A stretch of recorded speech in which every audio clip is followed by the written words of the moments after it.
Back in the kitchen working on a sweet treat with Lucy from Greer's today. Lucy, it seems like just a few years ago we were celebrating your 100th anniversary of Greer's. I know. Now our birthday this year is 102. So we're in the middle of our anniversary sales. Congratulations. Thank you. Thank you. I know it does seem like just yesterday it was a whole year of celebrating 100 years, which was so much fun. We had a great time just in the community and hearing stories from people. And so, yeah, we always celebrate our anniversary in July and 102. So it's kind of fun. You know, we go from 4th of July into our anniversary sale and just awesome, awesome deals going on. So we have all of our ads posted on Greers.com. You can find them there or, of course, in store. So we have lots of stuff on sale. People are still going to the beach, you know, enjoying these last few weeks of summer. And you could also, you know, stock up your freezer or your pantry, getting ready for school to start back. Yeah, of course, the benefit to all you out there is some of these great deals that are going on in honor of the anniversary. But just real quickly, how great is it to be a part of something, a family tradition that has been going for 102 years, and not only with the family, but just serving the community as a whole, too? It really is neat, and one of my favorite things when I'm out in the stores or out in the community, wherever I am, is just hearing people talk about, you know, their Greers. That's one of my favorite things. You know, this is the one that I've shopped at with my mother, my grandmother, and now this is where I shop, and my kids. And just that generational, you know, customer loyalty is just so huge to us. We're all about family, of course. We're a family business, and so seeing families grow up in our stores is really neat. So that's definitely my favorite part. And like somebody told me the other day, because I always say on here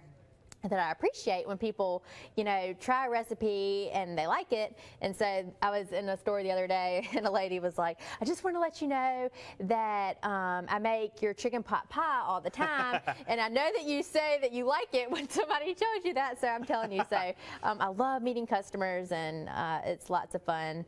And so, yeah, it's always nice this time of year to kind of reminisce about the past and celebrating our birthday. All right, well, this is something that you'll hear from people that they should definitely make it and try it out. What are we working on, and what do we need to do in this segment? Okay, so we're working on our cobbler. Chastity and I already made the crust, and so we put it in here in our baking dish. And today I'm using peaches, and the good thing about this is, of course, our cobbler is going to bake in the oven. So if the peaches aren't ripe yet, which these really weren't, it's absolutely no problem. So this was 3 peaches. They were kind of small, and then I have this was about, you know, half a pound of strawberries that I just sliced up, and then I'm going to use a pint of blueberries, and you could use, again, whatever fruit you would like. Blueberries definitely in season right now, though, too. Yeah, I know, they look so pretty, so that's why I grabbed them at the store.